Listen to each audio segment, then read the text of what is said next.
அஸ்ஸலாமு அலைக்கும் வரஹ்மத்துல்லாஹி வபரகாத்துஹு. இறைவனுடைய சாந்தியும் சமாதானமும் நம் அனைவரின் மீதும் உண்டாவதாக. அல்ஹம்துலில்லாஹ். நம்ம தொடர்ந்து ஈரான் மற்றும் இஸ்ரேலுடைய போர் அப்டேட்டை நம்ம கொடுத்துட்டே இருக்கிறோம். இன்னைக்கு அது சம்பந்தமாக வந்திருக்கக்கூடிய ஒரு முக்கியமான விஷயம்னு பார்த்தா, இஸ்ரேல் ஒரு வீடியோ ஒன்று ரிலீஸ் பண்ணியிருக்காங்க. தொடர்ந்து இஸ்ரேல் என்ன சொல்லிட்டு இருக்காங்க, ஈரானை நாங்க தாக்குவோம், தாக்கறதுக்கு தயாரா இருக்கோம், எந்த நொடி வேணா தாக்கிடுவோம்னு சொல்லிட்டே இருக்கிறாங்க. அதுலயும் நேத்தே நம்ம சொல்லியிருந்தோம், அமெரிக்காட்டிருந்து தேவையான ஆயுதங்கள்லாம் இறங்கி கொண்டே இஸ்ரேலுக்கு இருக்குது. அதனால எப்ப வேணா தாக்கக்கூடிய நிலைமை தான் இருக்குன்னு சொல்லிட்டு, இந்த நிலைமையில இவங்க தாக்குதலுக்கு கிளம்பிட்டாங்களான்னு கேட்டா அதுக்கு பதிலாக இப்போது இவங்க மீடியா வர ஆரம்பிச்சிருக்காங்க. எப்பயுமே இஸ்ரேல் என்ன பண்ணுவாங்கன்னா, ஒரு பிரச்சனை வருதுங்கும் போது உலகத்தை நம்ப வைப்பாங்க. இவங்க எப்படிப்பட்டவங்க தெரியுமா அப்படின்னு சொல்லிட்டு ஹமாஸுக்கு எதிராக நிறைய போலியான வீடியோக்களை விட்டாங்க. அதுக்கப்புறம் அதெல்லாம் நிரூபிக்கப்பட்டது. இருந்தாலும் ஐடிஎஃப் பார்த்தா அந்த காரியத்தை அவங்க நிறுத்தி கொள்ளவே மாட்டாங்க. எப்ப பார்த்தாலுமே ஏதாவது ஒரு வீடியோ வெளியிட்டு மீடியா மூலமாக மக்களையும் சர்வதேசத்தையும் நம்ப வைப்பாங்க. அந்த வேலையை தான் இப்ப முதல்ல ஈரானுக்கு செய்ய ஆரம்பிச்சிருக்காங்க. நேரடியா போருக்கு இறங்குறதுக்கு முன்னாடி மீடியா வர தொடங்கியிருக்காங்க. ஒரு வீடியோவை ரிலீஸ் பண்ணியிருக்காங்க. இன்னைக்கு அந்த வீடியோ சர்வதேசமே பேசக்கூடிய அளவுல இருந்திருக்கு. அந்த வீடியோல முழுக்க முழுக்க ஈரானை பத்தி எவ்வளோலாம் குற்றச்சாட்ட முடியுமோ அவ்வளோ குற்றச்சாட்டை முன்னாடி வச்சு அந்த வீடியோ போட்டிருக்காங்க. அதுல அவங்க என்ன சொல்லியிருக்காங்க அப்படிங்கறத நீங்க கேட்டாதான் தெரியும் அடுத்த கட்டமாக இவங்க ஈரானை என்ன செய்ய போறாங்கன்ட்டு. அதை பாக்குறதுக்கு முன்னாடி இன்னும் சப்ஸ்கிரைப் பண்ணாதவங்க மறக்காம சப்ஸ்கிரைப் பண்ணிக்கோங்க. இப்ப இந்த வீடியோவை அவங்க எங்க ரிலீஸ் பண்ணிருக்காங்கன்னு பார்க்கும்போது, இஸ்ரேலுக்குன்னு தனியா யூடியூப் சேனல் இருக்கு. அந்த யூடியூப் சேனல்ல ரிலீஸ் பண்ணியிருக்காங்க. அது மட்டும் இல்ல, ஐடிஎஃப்க்கு சம்பந்தமான சோசியல் மீடியா பேஜஸ்லாம் இருக்கு. அதுலயும் இந்த வீடியோஸ் அவங்க போட்டிருக்காங்க. அந்த வீடியோக்கு அவங்க கொடுத்த தலைப்பே என்னன்னு பார்த்தா, ஹூ ஆர் ஈரான்ஸ் ப்ராக்சிஸ் அப்படின்னா, ஈரான் பேச்சை கேட்கக்கூடியவர்களாக இங்க யாரெல்லாம் இருக்கிறாங்க அப்படின்னு சொல்லிட்டு போடுறாங்க. அப்ப அந்த வீடியோவுடைய தலைப்பே என்னன்னு சொல்லி பார்க்கும்போது, உலக பயங்கரவாதத்தை வளர்க்கக்கூடிய நாடுதான் ஈரான் அப்படின்னு சொல்லிட்டு ஈரான் மீது ஒரு பிம்பத்தை போட்டுதான் அந்த வீடியோவே தொடங்குறாங்க. ஏதோ ஒரு ஹாலிவுட் மூவி ரேஞ்சுக்கு என்ன பண்ணிருக்காங்கன்னா, எடிட்டிங் எல்லாம் பண்ணி நல்லா லைன்ஸ் எல்லாம் பார்க்கும் போதே ஒவ்வொரு வார்த்தையும் அவங்களை எப்படிலாம் குற்றம் சாட்ட முடியுமோ அந்த அளவுக்கு அவங்களை வில்லனா காட்டுறதுக்கான எல்லா வார்த்தையும் அதுல உபயோகப்படுத்திருக்காங்க. அந்த வீடியோல இதுவரையும் ஈரான் மேல எவ்வளவுலாம் அவங்களுக்கு வன்மம் இருந்துச்சு, வைத்தறிச்சல் இருந்துச்சோ அந்த அத்தனை வைத்தறிச்சலும் அந்த வீடியோல நீங்க பார்க்கலாம். அந்த வீடியோல அவங்க என்ன சொல்றாங்கன்னு பார்க்கும்போது, ஈரான் இருந்துதான் நிதி உதவிகளும் ஆயுத உதவிகளும் நிறைய பயங்கரவாதிகளுக்கு எல்லாம் போயிட்டு இருக்கு. அதுவும் சில முக்கியமான பகுதிகளில் போயிட்டு இருக்கு. அந்த பகுதிகள்ல என்னன்னு பார்த்தா ஈராக்ல இருக்கிறவங்க இவங்களுடைய நிதியும் இவங்களுடைய ஆயுதத்தையும் தான் அந்த பயங்கரவாதிகள் உபயோகிக்கிறாங்கன்னு சொல்லிட்டு அவங்க அந்த வார்த்தையை உபயோகிக்கிறாங்க. அதே மாதிரி சிரியா, லெபனான், காசா, ஏமன் போன்ற பகுதிகளில் உபயோகிக்கிறாங்கன்னு சொல்லிட்டு, அதுலயும் என்ன அமைப்புகள்னு சொல்றாங்கன்னு பார்க்கும்போது, காசான்னு எடுத்துக்கிட்டா ஹமாஸ் அமைப்பு, ஏமன் எடுத்துக்கிட்டா ஹவுதிகள், சிரியா லெபனான் எடுத்துக்கிட்டா இஸ்புல்லான்னு சொல்லிட்டு அந்த அமைப்புகள் இவங்களுடைய ஆயுதத்தை தான் பயன்படுத்திட்டு இருக்காங்க அப்படிங்கிறாங்க. அதுலயும் முக்கியமாக சிரியா, வெனிசுலாவுக்கு இவங்க தான் ஆயுதத்தையே கொடுத்துட்டு இருக்காங்க அப்படின்னு சொல்றாங்க. இந்த நாடுகள் லிஸ்ட் எல்லாம் பார்த்துட்டீங்கன்னாவே தெரியும், இவங்க எல்லாம் அமெரிக்காவுக்கு எதிரிகளாக இருக்கக்கூடிய நாடுகள். அப்படின்னா அமெரிக்காவுக்கு யாரெல்லாம் எதிரிகளோ அவங்களும் இஸ்ரேலுக்கு எதிரிகள் அப்படிங்கக்கூடிய வகையில ஒரு விஷயத்த வெளியிட்டிருக்காங்க.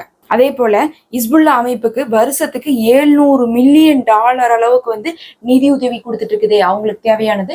அது இல்லாம என்னென்னலாம் ஆயுதங்கள் அவங்க பயன்படுத்தி கொண்டிருக்காங்களோ அத்தனை ஆயுதங்களையும் ஈரான் தான் கொடுத்துட்டு இருக்காங்க. அதே மாதிரிதான் ஏமன்ல இருக்கக்கூடிய ஹவுதிகள் குழுக்கு இவங்க தான் பேலிஸ்டிக் மிசைல் கொடுத்துட்டு இருக்காங்க, குரூசியல் மிசைல் கொடுத்துட்டு இருக்காங்க, ஆன்டி டேங்க் கைடட் மிசைல் கொடுத்துட்டு இருக்காங்கன்னு சொல்லிட்டு அவங்க பயன்படுத்தக்கூடிய அனைத்துமே பார்க்கும்போது ஈரான் இருந்துதான் ஹவுதிகளுக்கு வருது அப்படிங்கறத இவங்க குற்றச்சாட்டை முன்வைக்கிறாங்க. அது மட்டும் இல்ல, ஹமாஸுக்கான வருடாந்திர நிதி இருக்கு பாருங்க, வருஷத்துக்கு ஒரு ஆனுவல் இன்கம் கொடுத்துட்டு இருப்பாங்க. அந்த ஆனுவல் இன்கம் $100 மில்லியன் அளவுக்கு அதிகரிச்சு கொடுத்துட்டு இருக்காங்க. அவங்கதான் இப்ப இன்க்ரீஸ் பண்ணி அவங்கள என்ன பண்ணிட்டு இருக்காங்கன்னா, போர் செய்யறதுக்கு தூண்டிட்டு இருக்காங்க அப்படிங்கிற குற்றச்சாட்டையும் ஈரான் மேல முன்வைக்கிறாங்க. அது மட்டும் இல்ல, அவர்களுக்கு பயிற்சி கொடுத்ததே ஈரான் தான். அத்தனையுமே அந்த போருக்கு தேவையான பயிற்சிகளை ஈரான் கொடுத்துட்டு காசையும் அதிகமா கொடுத்து அவங்கள போர் செய்ய வச்சுட்டு இருக்காங்க, இஸ்ரேலுக்கும் அமெரிக்காவுக்கும் எதிராக அப்படிங்கிறாங்க. அது மட்டும் இல்லாம இப்ப காசாவுடைய போர்ல ஈரானுடைய தலையீடு அதிகமாயிருக்குன்னு சொல்றாங்க. அதாவது இந்த பிரச்சனைக்கு காரணமே இப்ப காசா போர் போயிட்டு இருக்கு. அந்த காசா போருக்கு ஹமாஸுக்கு உதவி செய்யறதே ஈரான் தான், இஸ்புல்லாவுக்கு ஈரான் தான் உதவி செய்யறாங்கன்னு சொல்லிதான் இவங்க என்ன பண்ணாங்க, அங்க டமாஸ்கஸ்ல இருக்கக்கூடிய தூதரகத்தை போய் தாக்குனாங்க. ஏன்னா இப்ப போய் சும்மா ஒண்ணு ஈரானை தாக்கல, அவங்களுக்கு என்னன்னா ஈரான் சப்போர்ட் பண்ணிட்டு இருக்காங்க, பின்னாடி இருந்து நேரடியா வராட்டினாலும் பின்னாடி சப்போர்ட் பண்றாங்க. அதனால நம்ம என்ன பண்ணா, இவங்களை போய் அடிச்சோம்னா இவங்க கொஞ்சம் என்ன ஆவாங்க, இவங்க கொஞ்சம் தயங்குவாங்க அப்படிங்கறதுக்காக போறதுக்காகத்தான் போய் இஸ்ரேல் வந்து அடிச்சிச்சு. ஆனா அடிக்கும் போது அமெரிக்காட்டு கேட்டுச்சு, நாங்க போய் அடிக்க போறோம், அவங்க திருப்பி அடிப்பாங்களான்னு கேட்டதுக்கு கண்டிப்பா அவங்க உங்க நாட்டுக்குள்ளேல அடிக்க மாட்டாங்க, வெளியே ஏதாவது ஒரு தாக்குதல் பண்றதுக்கு சான்ஸ் இருக்கோ தவிர உள்ளக்குள்ளேல அடிக்கிறதுக்கு சான்ஸ் இல்லை. இந்த தடவை நல்லா தெரியும் ஈரானுக்கு அடிச்சோம்னா திருப்பி காசா விஷயம் திசை திரும்பிடும்னு சொல்லி. அதனால ஈரான் இறங்கவே மாட்டாங்க, அடிக்கவே மாட்டாங்க, நீங்க போய் அடிச்சுட்டு வாங்க ராசான்னு சொல்லிட்டு அமுச்சு வச்சதே அமெரிக்கா தான். ஆனா இங்க அடிச்சதுக்கு அப்புறம் தான் தெரிஞ்சு என்னடா அது திருப்பி அடிச்சிட்டாங்களேன்னு சொல்லிட்டு இஸ்ரேல் முடிச்சிட்டு இருக்குது. அந்த விஷயத்த நம்ம அடுத்த வீடியோல போடலாம். அதை பத்தி மொசாட்டுடைய தலைவரே வந்து இன்னைக்கு பகிரங்கமாக சொல்லியிருக்காங்க, நாங்க நினைச்சோம் அவங்க அடிக்க மாட்டாங்கன்ட்டு, ஆனா அவங்க திருப்பி அடிப்பாங்க அப்படிங்கிறது நாங்க எதிர்பார்க்கவே இல்லை, அதுவும் உள்நாட்டுக்குள்ளேயே அடிப்பாங்களா அப்படிங்கிறது நாங்களே ஸ்தம்பித்து போயிருக்கிறோம்னு சொல்லிட்டு இன்னைக்கு பேட்டி கொடுத்திருக்காங்க. அதை பத்தி நிறைய தகவல் இருக்கு, நம்ம அதை அப்புறமா பார்ப்போம். அந்த அளவுக்கு பாத்தீங்கன்னா இஸ்ரேல் காசா போருக்காகத்தான் போய் ஈரான் அடிச்சாங்க. அததான் சொல்றாங்க காசாவுடைய போர்ல இவங்களுடைய தலையீடு அதிகமா இருக்குன்ட்டு. ஒரு பக்கம் இந்த பக்கம் வந்து காசா போரை சொன்னா இன்னொரு பக்கம் என்ன சொல்றாங்கன்னா ஈராக்கை குறி வச்சு சொல்றாங்க. ஏன்னா இவங்களுக்கும் ஈராக்குக்கும் சுத்தமா ஆகாது. அமெரிக்காவாகட்டும் இஸ்ரேல் ஆகட்டும் ஈராக் கூட எப்ப பார்த்தாலும் ஒரு வம்பு வச்சுக்கிட்டே தான் இருப்பாங்க. இப்ப என்ன சொல்றாங்கன்னா அங்க ஆட்சியில் இருக்கக்கூடிய ஆசாத்தை தக்க வைக்கிறதுக்காகவே வந்து பார்த்தா ஈரான் அங்க என்ன பண்றாங்கன்னா அவங்களுடைய ஆயுத குழுவெல்லாம் அனுப்பி போர் செஞ்சுட்டு இருக்காங்க அப்படிங்கிறாங்க. ஏன் வந்து ஈராக்ல ஆசாத் அவர்களை தக்க வைக்கணும் அப்படின்னு கேட்டா ஒரு 2 விஷயம் இருக்கு. அப்பதான் லெபனானுக்கு ஆயுதத்தெல்லாம் கடத்துறதுக்கு அவங்க வந்து உதவியாக இருப்பாங்க, அவங்கதான் சப்போர்ட்டான ஆளா இருக்காங்க. அதனால ஹிஸ்புல்லாவுக்கு உதவி செய்யறதுக்காகவே ஈராக்குக்கு இவங்க உதவி செஞ்சுட்டு இருக்காங்க. அது மட்டும் இல்ல, எப்படி வந்து ஹவுதிக்கள் வந்து செங்கடலை வந்து முற்றுகையிட்டு அவங்களுடைய கண்ட்ரோல் வச்சிருக்காங்களோ அதே மாதிரி மெடிட்டேரியன் கடலை வந்து இவங்களுடைய இஷ்டத்துக்கு பயன்படுத்தணும்னா அதுக்கு ஈராக்குடைய உதவி வேணும். அதுல வந்து ஆசாத் அவர்கள் வந்து பதவியில இருந்தாதான் முடியுங்கிறனால ஈராக்லயும் வந்து இவங்களுடைய தலையீடை செய்து அவங்க வந்து ஆட்சியை தக்க வைக்கிறதுக்காக உதவிட்டு இருக்காங்க அப்படிங்கக்கூடிய குற்றச்சாட்டை சொல்லியிருக்காங்க. இதை நம்ம கேட்கும் போது ஒரு புது விஷயம் கிடையாது. ஏன்னா இப்ப எஜிப்ட்ல என்ன நடந்துட்டு இருக்குது, அப்துல் ஃபத்தா சிசி வந்து அவங்க என்ன ஜெயிச்சா வந்துட்டு இருக்காங்க, இவங்களுடைய ஆதரவுலயே வந்துடுறாங்க.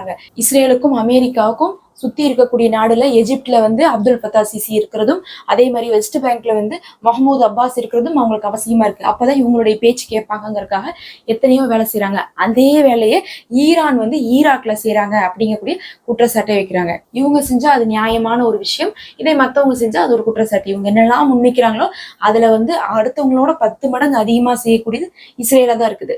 இருந்தும் அந்த ஒரு குற்றச்சாட்டையும் இவங்க முன்வைக்கிறாங்க. இதெல்லாம் சொன்னா மட்டும் பத்தாது, இதெல்லாம் ஓரளவுக்கு தெரிஞ்ச விஷயமா இருக்கு. இவங்களை அடுத்த லெவலுக்கு கொண்டு போகணும், பொதுமக்களே வெறுக்கிற அளவுக்கு கொண்டு போகணும்னா என்ன சொல்லணும்னு பாத்தீங்கன்னா அதுக்கு ஒரு விஷயத்த சொல்றாங்க. ஈரான் வந்து தென் அமெரிக்காவே கூட விட்டு வைக்கல, அங்க என்ன பண்ணிட்டு இருக்காங்கன்னு பார்க்கும்போது போதை கடத்தல் வேலையை செஞ்சுட்டு இருக்காங்க. அங்க இருக்கக்கூடிய இளைஞர்களை கூட விட்டு வைக்க கூடாது, அங்க இருக்கக்கூடிய மக்களை எல்லாம் அழிக்கணுங்கிறதுக்காக போதை கடத்தல் செஞ்சு அவங்களை எல்லாம் போதை கடுமையாக்கிட்டு இருக்காங்கன்னு சொல்லிட்டு அவங்க மேல போதை கடத்தல் குற்றத்தையும் வந்து சாட்டுறாங்க. இதுவரையும் ஆயுதம்னு சொன்னாங்க, அதுக்கப்புறம் என்ன சொன்னாங்க, போர் செஞ்சுட்டு இருக்காங்க, பயிற்சி கொடுத்துட்டு இருக்காங்க, தீவிரவாத அமைப்பு இப்படி பேசிட்டு இருந்தவங்க இப்ப போதை கடத்தல்லையும் வந்து கொண்டு போய் விட்டுறாங்க. இந்த ரெண்டுமே பார்த்தா ஒரு ஹாட் டாபிக்கா இருக்கக்கூடிய விஷயம். ஒண்ணு தீவிரவாதம், இன்னொன்னு வந்து போதை கடத்தல். அந்த 2 விஷயத்தையுமே ஈரான் மேல இவங்க பழி போடுறாங்க. அது மட்டும் இல்ல, அமெரிக்காவுக்கு எதிர்ப்பாக இருக்கக்கூடிய இந்த வெனிசுலா நாடு அவங்களுக்கும் வந்து பயங்கரவாதத்தை எல்லாம் வந்து தூண்டி வைக்கிறது, அதுக்கெல்லாம் உதவி செய்யறது ஈரான் தான் சொல்லியிருக்காங்க. இது எங்களுக்கு முன்னாடியே தெரியும், ஆனா இப்பதான் நீங்க எல்லாரும் பார்த்துட்டு இருக்கீங்க அப்படின்னு சொல்லிட்டு அவங்க கடைசியா சொல்லி அந்த வீடியோ எப்படி முடிக்கிறாங்கன்னா, த ஆர்கிடெக்ட்ஸ் ஆஃப் குளோபல் டெரரிசம், இவங்க தான் இந்த சர்வதேச தீவிரவாதத்துக்கே வந்து எப்படி இருக்காங்க, ஒரு ஆர்கிடெக்டா இருக்காங்கன்னு சொல்லிட்டு அந்த வீடியோவை அவங்க முடிக்கிறாங்க. இப்படி ஒரு வீடியோவை ஈரானுக்கு எதிராக இன்னைக்கு வந்து இஸ்ரேல் தரப்புல ரிலீஸ் பண்ணியிருக்காங்க. இதே சமயத்துல IDF உடைய சீஃபாக இருக்கக்கூடிய ஹெர்சி ஹலவி அவர்கள் வந்து ஒரு வீடியோ போஸ்ட் பண்ணியிருக்காங்க அவங்களுடைய அபிஷியல் பேஜ்ல. இதுல அவங்க என்ன சொல்றாங்கன்னா, ஈரான் இப்ப நடத்தினாங்களே அந்த தாக்குதலை பத்தியும் அந்த தாக்குதலை முறியடித்ததை பத்தியும் அதுக்கு நாங்க என்ன பதில் கொடுக்க போறோம் அப்படிங்கறதை பத்தியும் அந்த வீடியோல அவர் சொல்லியிருக்காரு. அதுல அவர் என்ன சொல்றாருன்னா, ஈரானுடைய ட்ரோன்கள்ல 99% நாங்க சுட்டு வீழ்த்திட்டோம். IDF இந்த ஆபரேஷனுக்கு வந்து வச்சிருக்க பேர் என்னன்னு பார்க்கும்போது அயன் ஷீல்டு அப்படின்னு சொல்றாங்க. அயன் ஷீல்டுனா வேற ஒண்ணும் இல்லை, நமக்கு எல்லாருக்கும் தெரிஞ்சது அயன் டோம் மட்டும் தான் தெரியும். ஆனா அயன் டோம் மட்டும் கிடையாது. நம்ம 2 நாளைக்கு முன்னாடியே வீடியோல சொன்னோம், இஸ்ரேல் வந்து தங்களை சுத்தி வந்து அதிகமான டிஃபென்ஸ் சிஸ்டம் வச்சுட்டு இருக்காங்க. அதாவது ஷார்ட் ரேஞ்சில் இருக்கக்கூடிய ஒரு 7 கிலோமீட்டர்ல இருந்து 10 கிலோமீட்டர் வரையும் இருக்கக்கூடிய இடத்துக்கு வந்து பார்த்தா அவங்க அயன் டோம் யூஸ் பண்றாங்க. அதுக்கப்புறம் 70ல இருந்து ஒரு 200 கிலோமீட்டர் வரையும் அவங்க என்ன யூஸ் பண்றாங்கன்னு பார்த்தா டேவிட் ஸ்லிங் அப்படிங்கக்கூடிய அதுவும் வந்து அயன் டோம் மாதிரியான இருக்கக்கூடிய ஒரு தடுப்பு மிஷின் தான், அதை வந்து யூஸ் பண்ணிட்டு இருக்காங்க. அதே மாதிரி வந்து அதையும் விட்டு ரொம்ப வந்து ஹை ரேஞ்சுக்குலாம் போகுது அப்படின்னு பார்க்கும்போது ஏரோ 2 ஏரோ 3 அப்படிங்கக்கூடிய மிசைலை வந்து அவங்க யூஸ் பண்றாங்க. நம்ம சொல்லியிருந்தோம் அது வந்து பாத்தீங்கன்னா ரொம்ப லாங் ரேஞ்சில இருந்து வந்தாலும் தடுக்கக்கூடியதா இருக்கும். இது எல்லாமே டிஃபென்ஸ் சிஸ்டம் தான். இந்த டிஃபென்ஸ் சிஸ்டம் வச்சுதான் இவங்க தடுத்துட்டு இருக்காங்க. அதுதான் அவங்க சொல்றாங்க, இந்த ஆபரேஷனுக்கு நாங்க வச்ச பேரு அதனாலதான் இந்த ஆபரேஷனுக்கு வந்து அயன் ஷீல்டுன்னு வச்சிருக்காங்க. கையோட என்ன சொல்றாங்கன்னா, இந்த விஷயத்த நாங்க எப்படி சாதிச்சோம் அப்படின்னா, நாங்க எப்படி தடுத்தோம்னா எங்களுடைய நட்பு நாடுகளுடைய உறவுகளாலதான் அப்படிங்கிறாங்க. யார் அந்த நட்பு நாடுகள்னு பார்க்கும்போது அமெரிக்கா, பிரான்ஸ், ஜோர்டான் முதல் கொண்டு அவங்க எல்லாம் தான் ஹெல்ப் பண்ணாங்க. அவங்களுக்கு எல்லாத்துக்கும் வந்து ஒரு பட்டியலை போட்டு நன்றி சொல்லிடுறாங்க. உங்களாலதான் நாங்க சாதிச்சோம், உங்களாலதான் நாங்க வந்து பொழைச்சோம்னு சொல்லிட்டு ஒரு நன்றி சொல்லிட்டு ஈரானை எச்சரிக்கிறாங்க. ஈரான் இப்போ ஒண்ணு செஞ்சாங்களே இந்த குற்றம், இந்த குற்றத்துக்கு நாங்க விரைவிலே விளைவை வந்து அவங்க சந்திக்க வேண்டியது இருக்கும். நாங்க கடுமையான ஒரு எதிர்வினையை கொடுக்க போறோம் அப்படிங்கிறாங்க. சொல்லிட்டு அவங்களுடைய கடமை என்னன்னா, இஸ்ரேலை காப்பாற்றுவதுதான் எங்களுடைய முதல் நோக்கம். அந்த நோக்கத்தை நிறைவேற்றுவதற்காக நாங்க எந்த எல்லைக்கும் போவோம், நாங்க எது வேணா செய்வோம், அது யாரா இருந்தாலும் சரி நாங்க விட மாட்டோம் அப்படிங்கிறாங்க. அதே நேரத்துல எப்பதான் நீங்க ஈரானை தாக்க போறீங்கன்னு கேட்டா அதுக்கும் அவங்க என்ன பதில் சொல்றாங்கன்னா, நேரமும் காலமும் சீக்கிரமா கூடி வருமாமா, அந்த சமயத்துல போய் இவங்க தாக்கிட்டு வந்துருவாங்களாமா அப்படின்னு வந்து சொல்லியிருக்காங்க. இப்படி வந்து 2 வீடியோக்கள் ரிலீஸ் ஆயிருக்கு. இதே சமயத்துல எல்லாரும் வந்து முக்கியமா ஈரானுடைய டிப்ளமேட்ஸ் எல்லாம் இருக்காங்களே, அவங்களாம் வந்து ஈரானுடைய ஆதரவாளர்கள் எல்லாம் வைக்கக்கூடிய ஒரு குற்றச்சாட்டுன்னு சொல்லிட்டு பார்க்கும்போது, நெத்தனியாக ஒரு சதி வலை பின்னிட்டு இருக்காரு. அவர் என்ன பண்றாருன்னா, அந்த மிடில் ஈஸ்ட் முழுக்க வந்து போராக ஆகணும் அப்படின்னு சொல்லிட்டு ஆசைப்படுறாரு. அதனால நிறைய வந்து நாடுகளை வந்து அதுக்குள்ள அப்படியே இழுத்து போட பார்த்துட்டு இருக்காரு அப்படின்னு சொல்லிட்டு குற்றச்சாட்டு வைக்கிறாங்க. இதுல ரொம்ப ரொம்ப முக்கியமான ஒரு விஷயம் என்னன்னா, துருக்கியுடைய அதிபர் எர்டோகன் அவர்கள் வந்து ஒரு கம்பீரமான ஒரு விஷயத்தை சொல்லியிருக்காங்கன்னு சொல்லலாம். சாடுன்னு சாடி இருக்காரு. என்ன சொல்றாருன்னா, மிடில் ஈஸ்ட்ல இருக்கக்கூடிய இந்த டென்ஷன் வந்திருக்கு பாருங்க, இது அத்தனைக்கும் காரணம் நெத்தனியாகு மட்டும்தான். பிரச்சனையை இவங்க தான் ஆரம்பிச்சதே முதல்ல. ஆனா இதெல்லாம் தெரியாத மாதிரி நீங்க என்ன பண்றீங்க, இந்த மேற்குலக நாடுகள் எல்லாம் ஒரு அணியா திரண்டு இஸ்ரேலுக்கு பின்னாடி நிக்கிறீங்க. எல்லாரும் சேர்ந்து என்ன பண்றீங்கன்னா, ஈரானை எதிர்க்கிறீங்க. தப்பு செஞ்சதே இஸ்ரேல் தான். ஆனா இஸ்ரேலை கண்டிக்காம ஏன் நீங்களா ரெட்டை வேஷம் போடுறீங்க? ஈரான் மேல தப்பு இல்லை அப்படிங்கக்கூடிய ஒரு விஷயத்தை எர்டோகான் அவர்கள் இன்னைக்கு தெளிவா சொல்லிட்டு, நெத்தனியாக தான் இது அத்தனைக்கும் பொறுப்பு அப்படின்னு சொல்லிட்டு முடிச்சிருக்காரு. இப்ப எப்பதான் இவங்க தாக்குவாங்க அப்படிங்கக்கூடிய ஒரு பெரும் கேள்வி இருக்கு. இஸ்ரேல் வந்து போய் தாக்குதல் செய்யும் அப்படின்னு எதிர்பார்த்த நேரத்தில் இப்படி வீடியோ ரிலீஸ் பண்ணிட்டு உட்காந்துருக்கீங்களே அப்படின்னு கேட்டா அவங்களுக்கு இப்ப பெரும் தயக்கம் இருக்கு. ஈரானை எதிர்த்து அடிக்க முடியுமாங்கிறதே ஒரு பெரும் சந்தேகம். ஆனா கண்டிப்பா தாக்குவாங்க. தாக்க போறதில்லைன்னு நம்ம சொல்லவே இல்லை. கண்டிப்பா தாக்கதான் போறாங்க. ஆனா இந்த தடவை போய் தாக்குனதுக்கே நம்ம இப்படி அடி வாங்கிட்டோமே, அடுத்த தடவை நம்ம தாக்கணும்னா என்ன பண்ணுவாங்க, அவங்க சொல்லியிருக்காங்க அடுத்த நொடியே நாங்க அடி போட்டிருக்காங்க. இவங்க போய் தாக்கிட்டு பின்னாடி கூட திரும்பி வரமாட்டாங்க. திரும்பி வரக்கு முன்னாடி இங்க இஸ்ரேல்ல அடிபட்டுரும். அப்படி ஒரு நிலைமை இருக்கிறதுனாலதான் என்ன பண்றாங்கன்னா, இஸ்ரேல் ரொம்பவே வந்து பொறுமையா என்ன பண்ணிட்டு இருக்காங்கன்னா, ஆதரவுகளை திரட்டிட்டு இருக்காங்க. இஸ்ரேல் என்னைக்குமே தனிச்சு ஜெயிச்சதே கிடையாது. ஆதரவுகளை திரட்டி தான் ஜெயிச்சிருக்கு. இந்த தடவை ஈரான்ட்ட அடி வாங்கும் போதும் அதே வேலையை தான் பண்ணாங்க. அதே தான் இப்பயும் பண்ணிட்டு இருக்காங்க. யாரெல்லாம் முடியுமோ அத்தனை பேத்தையும் கூப்பிட்டு வச்சுட்டு இருக்காங்க. நாங்க போய் அவங்கள போய் அடிக்க போறோம். அடிச்ச உடனே என்ன பண்ணுவாங்க, அவங்களுக்கு கையங்காலமா திருப்பி அடிக்கதான் போறாங்க. அதனால நீங்க என்ன பண்றீங்க, நீங்க எல்லாம் எங்களுக்கு ஆதரவா இருந்து அவங்க அடிக்கும் போது எங்களே பாதுகாக்கிறீங்க அப்படின்னு சொல்லிட்டு ஒரு கூட்டணியை திரட்டிட்டு இருக்காங்க. அந்த கூட்டணி அமையறதுக்காகத்தான் இப்ப தாமதமாக்கப்பட்டு இருக்கு. அநேகமா அடுத்த வாரத்துக்குள்ள வந்து என்ன பண்ணுவாங்கன்னா அடிச்சிருவாங்க அப்படிங்கக்கூடிய தகவல் இப்போது கசிந்து கொண்டிருக்கு. ஈரான் மாதிரி கெத்தா தனியா வந்தாலும் இவங்க அடிக்க மாட்டாங்க. இவங்க வந்து ஒரு 10 பேர்த்த கூப்பிட்டு வச்சுட்டு தான் துணைக்கு போய் அடிச்சுட்டு வர போறாங்க. இன்னும் நிறைய தகவல்கள் வந்திருக்கு. நம்ம அடுத்த ஒரு காணொலியில பார்க்கலாம். தொடர்ந்து நம்ம அப்டேட் கொடுத்துட்டே இருக்கிறோம். மறக்காம சப்ஸ்கிரைப் பண்ணிக்கோங்க.